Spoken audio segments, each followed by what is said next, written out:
Jim Martinson has an attitude.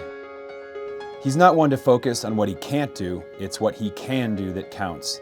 That list is long and includes winning the Boston Marathon, gold medals at both summer and winter Paralympics, and taking title as the oldest athlete in the history of the Winter X Games. This double amputee believes he can do anything, he just does it differently.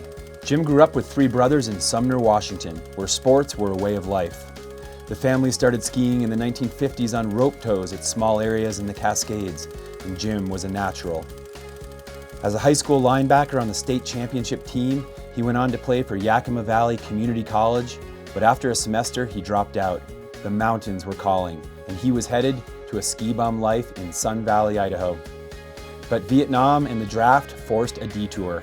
Jim remembers June 29, 1968 as a muddy, miserable day. With his platoon, he was jogging up a hill to retrieve supplies from a helicopter drop when a Bouncing Betty landmine exploded. Jim woke up 6 days later, July 4th, in Japan, both legs gone above the knee. Once strong and 180 pounds, this soldier now weighed just 114 pounds.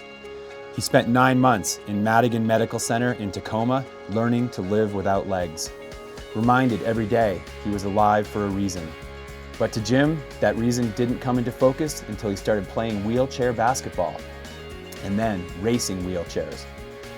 With his goal set on the Boston Marathon, Jim worked with his basketball buddy Jim Hernandez to design a lighter, faster performance wheelchair.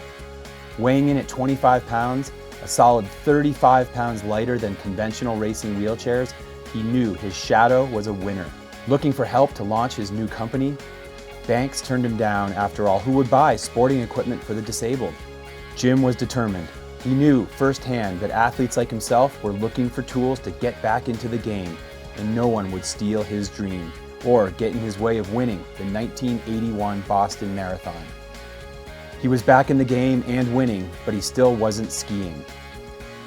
Then a friend took him to Snoqualmie Pass, where he was finally back on snow, turning in a monobob. In no time, Jim knew what he needed, a shock and a lift so skiers could get on and off lifts independently. Once again, his design made a difference and sales took off.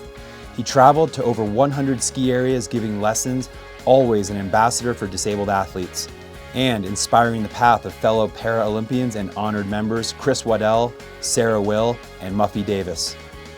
As a member of the U.S. Disabled Ski Team, Jim didn't just ski, he won, bringing home gold time and time again. At 63, this tireless competitor was even flying off jumps in skier cross at the X Games. Against the odds, Jim has shown the world what can be done, not just on the slopes. The first year of business, Magic in Motion sold $37,000 in adaptive equipment. When Jim sold the company 11 years later in 1992, sales had hit $2.5 million. Considered the founding father of adaptive skiing for his innovative as well as his athletic accomplishments, Jim Martinson's story will now be a permanent record at the U.S. Ski and Snowboard Hall of Fame.